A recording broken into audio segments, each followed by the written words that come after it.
Šiandien kviečiu pasižiūrėti makiažą Make Up No Makeup, kuris iš tokio veido padaro štai tokį.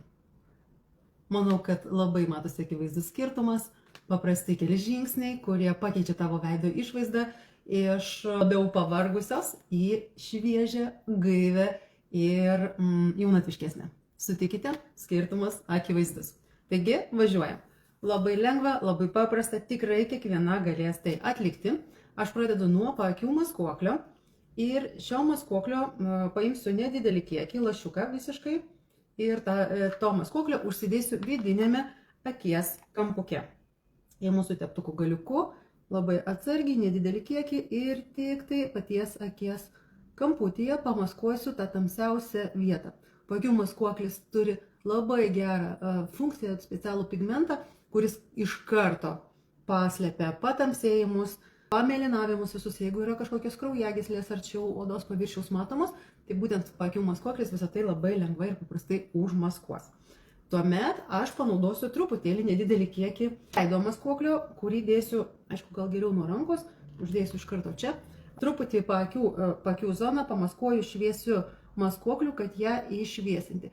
Paslėpiau patamsėjimus, dabar slėpiu, išlyginu veido paakių, tiksliau odos toną, kuris bus artimesnis veido tono. Aišku, bus dar truputėlį gal ir šviesesnis negu veidas ir labai gerai, nes šviesesni paakiai visą laiką atrodo gaiviau ir visas veidas atrodo tuomet gaiviau.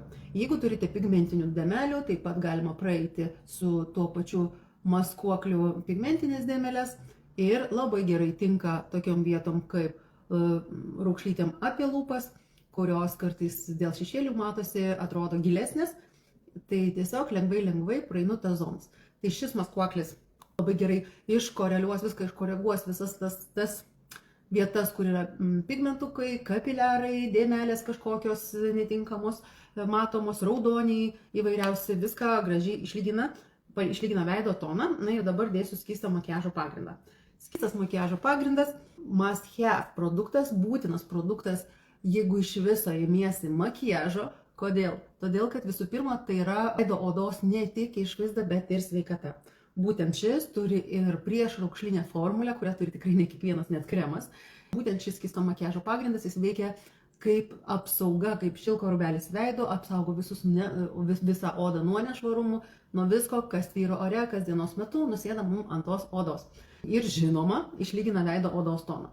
Labai svarbu atrinkti tinkamą spalvą, visą laiką veido skysto makiažo pagrindo spalva turėtų būti bent pusę tono šviesesnė nei veido odos, aš taip rekomenduoju, nes rinkite tamsesnių, šviesesnė spalva visą laiką jaunina, ypač brangios odos savininkės, labai rekomenduoju rinktis šviesesnį atspalvį. Dabar po žiemos visų mūsų veidai šviesėja ir mūsų veido oda, žinoma, keičiasi kelis kartus tas atspalvis. Rinkitės šviesesnį, kad spalva būtų kuo artimesnė kaklo odai, kad atrodytų natūraliai veidas ir kaklas atrodytų kaip vieno žmogaus.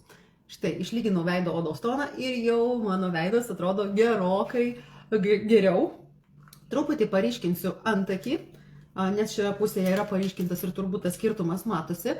Aš jį lengvai sušukuosiu ir pasiimsiu mano įsimylėtą produktą, toks pomada produktas, kreminis, kuris taip lengvais štrichais, tai truputį paryškinu savo antakius, iššukuoju ir tas užima tikrai labai nedaug laiko, kelias sekundės praktiškai.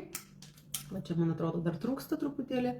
Tarsi įpiešiu kaip papildomus plaukelius į vietas, kur jų, man atrodo, kad trūksta. Užfiksuosiu viską skaidria biria pudra ir šitą produktą tikrai turite turėti kiekviena.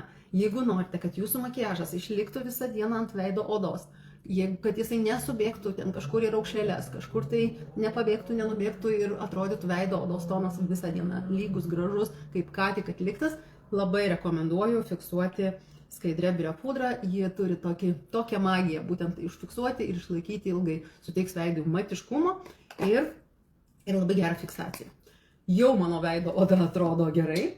Ir šiandien, merginos, aš panaudosiu tik štai tiek makiažo, dekoratyvios kosmetikos makiažui savo minimaliai. Tai čia toms minimalistėms, kurios tikrai mėgsta labai nedaug, arba tai dienai, kai norisi galbūt lengvo makiažo, norisi galbūt gamtoj būt, arba darbe neperkrauti savo veido makiažų, galbūt darbai tokie, kur nereikia to makiažo. ir kasdieną nereikia jo atlikti. Tai šis būtent duetas tikrai pasiteisins. Paprastas naudojimas. Ašimų teptukas skirtas skaistalams su viršūnėle, paimu truputį produkto ir jį uždedu tokiu būdu išlenktai, nežinau, ar matosi, ant voko lanko. Tiesiog truputėlį paryškinu tą voko lanką, bet subtiliai, kad nebūtų dėmė, labai natūraliai.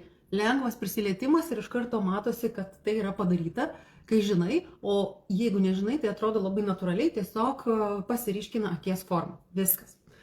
Ir antras žingsnelis, ką aš darau, paimu produktą teptuku jau visą pagrindinę dalimi ir uždėsiu, panaudosiu kaip skaistalą. Tam, kad pagyvinti veido odą, brandžiai odai, tikrai rekomenduoju skaistalus naudoti ir nepabijoti. Užsidėti to skaistaliuko, kad veidas atrodytų gyvesnis, kad neatrodytų išblyškęs. Kai mes skystą makiažo pagrindą renkamės tokį šviesesnį, tai veidas kartais atrodo toks blyškesnis, vienspalvis, vieno tono blyškesnis. Tai skystas makiažo pagrindas tai yra kaip drobės paruošimas dailininkui, o po to jau prasideda visas menas, kai pajungi bent vieną ar kelias spalvas. Pažiūrėkit, viskas, mano makiažas iš esmės beveik pabaigtas, man liko tušą užsidėti, blakstienas pasiryškinti, atrodys labai gaiviai, labai jaunatviškai, labai šviežiai veidas ir užtrunka tai vos kelias minutės. Pigiausia dalis, daugiausiai laiko užimanti, tai ko gero tušas.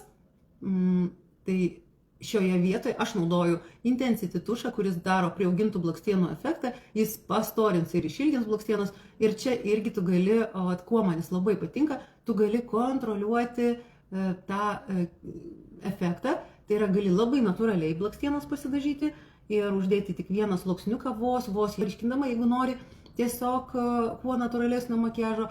Ir jeigu tu nori, kad akis būtų išraiškingesnis, žinoma, tada to tušo užsidėti daugiau. Tai aš ryškinu tokiam makiažui tik viršutinės blakstienas, mes siekėme čia natūralumo, mes nesiekėme čia kažkokių labai ryškių momentų. Ir pabaigai lūpų blizgis, matinis, natūralios lūpų spalvos, labai gražiai dengiasi, nelimpa, nesiklijuoja. Nežinau, ar matote, bet jisai va čia pas mane pusę lūpos yra padengtas. Ir kaip natūraliai, kaip gražiai, kaip šviežiai atrodo. Padengsiu kitą puselę ir pažiūrėkit, kaip gerai gaunasi. Tai lūpų blizgis, kuris priežiūrės lūpų odą, kuris tausos lūpų odą, maitins, drėkins ir suteiks va tokią gražią subtilę spalvą. Tai ypatingas dar šitas blizgis savo aplikatoriumi atitinka lūpos formą, tai labai patogu koreguoti lūpų makiažą bet kur mintinai. Nereikia labai veidrodžio, tai su blizgiu tas atliekama labai paprastai, tiesiog net nežiūrinti veidrodį.